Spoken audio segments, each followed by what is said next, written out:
Dr. Mark Moore, thank you so much for being with us today.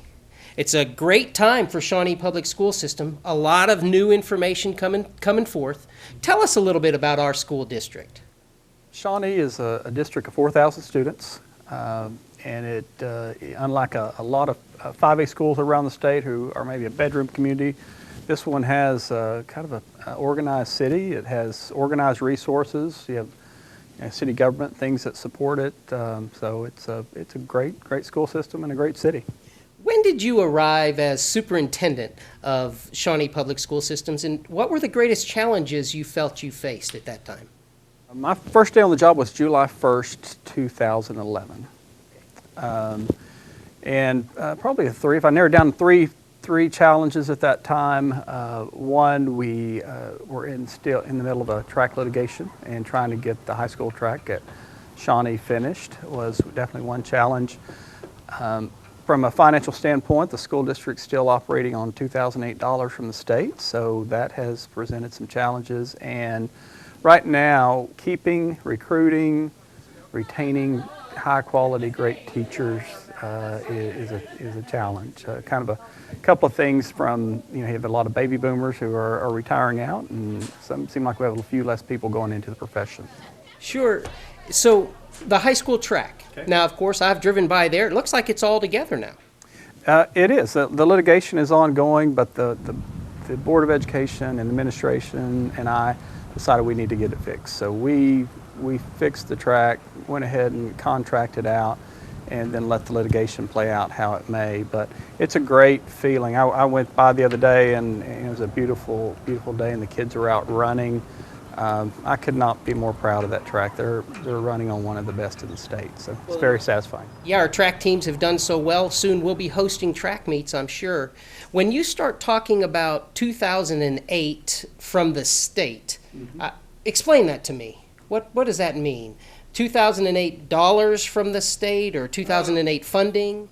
In Oklahoma for the past 7-8 years, we've had relatively flat or minor growth in revenue.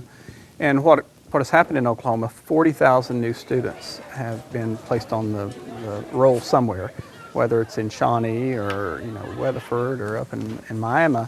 So what happens, that gets sliced up as more kids in there. So those two things, kind of flat, slightly increased growth combined with more kids, has kept our revenues level. And of course here recently with the gas prices have accentuated that a little bit more. So sure, in our economy. Yes.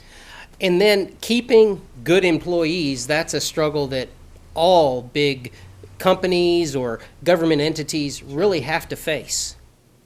They're, just like in any other business, they're our best asset. And I feel the same way. I've studied it during my doctoral studies, and nothing we can do can overcome if we don't have great teachers in the classroom. So yes, it's definitely one of our job number one. Well, with the teachers being our greatest asset and our personnel, what are some of the other assets that the school system holds that excites you? Shawnee Public Schools, and especially more, and extending out to the community, have been great supporters. I inherited a situation from Marilyn Bradford, who had leadership in the board with her. And this community passed 2-3 bond issues in a row with Shawnee Middle School, the Performing Arts and Athletics Center, and the early childhood, in addition to some roof projects and track.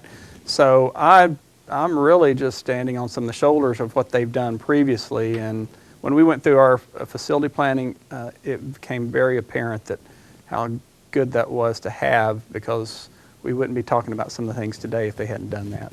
Well, and of course now you have done the studies, and we're coming up to a whole new bond issue. Could you describe that for us? Bond issues, and one thing that's complicated about school finance and a lot of people don't understand, is that we have 2 buckets of money. One is what we get from the state, some taxes for our operational money. That allows us to pay for teachers, to keep the lights on, electricity, buses. And then there's a component that are bond issues that are for capital improvements. We cannot spend capital improvement money for salaries It's to fix our facilities and fix our transportation needs. So sometimes people get confused and think that why can't we pass a bond issue to help with salaries or help an other or add this program? State law won't allow you to do it. Your bond issues are for capital improvement fund. We thought, okay, we need to see if this community wants to support another bond issue and what those needs are. Okay, and some of the most glaring needs, I guess, are being addressed in the bond issue. Out of that planning, out of conversations with the community, really was divided into 4 areas. One, we wanted safety and security. We want a place where our kids feel, in this day and age, we want our parents to feel comfortable when they drop them off at the front door. We wanted safe rooms with any new building, so that way when we have a storm season, we know that our kids are secure. A lot of times you tie that in with new construction. So safety and security was an aspect. Out of that planning also was major renovation at the high school. Was built, I believe, in 1971. It's had an addition, of the PAC, but academic side has had very little attention. But that was another area of concern. We needed additional classroom space. The board has made a decision and the administration to go full day pre-K, which I think is a great decision for this community. It serves the parents well. I think it's going to be good for kids. But doing that, we were serving about 200. And our normal class size at kindergarten is about 300 to 315.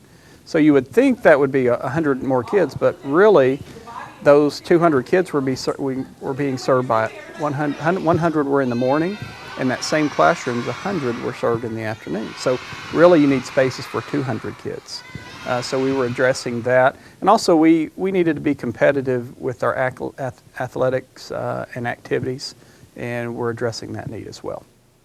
When a voter will come to the booth for this bond, will it be a all or nothing, or will there be specific things that they vote for? That's a good question. They will be voting for the entire package, so it should be one vote. How do you envision Shawnee Public Schools moving forward with the passage of the entire bond? How do you see the school system when it's complete? Well, I think it moves us into the 21st century with some of our facilities. Definitely at the high school, you're looking at a $12 to $13 million investment. That will not take care of all the needs, but it will give a good start, so in the future they can build on that. It also gives a vision for the elementary schools. This community has wanted small community neighborhood schools. And by allowing to have an elementary on the north side of town, which some areas of growth, this allows the school to be closer to the neighborhood. We think that's good for parents, so they can get there closer. The school becomes kind of the hub of that community. I think it's a great concept and allows Shawnee to continue that tradition. Well, it's going to be put before the voters rather soon, and we want to encourage everybody to get out and vote. Sure. Dr. Mark Moore, thank you very much for spending time with us. Sure, thank you. I appreciate it.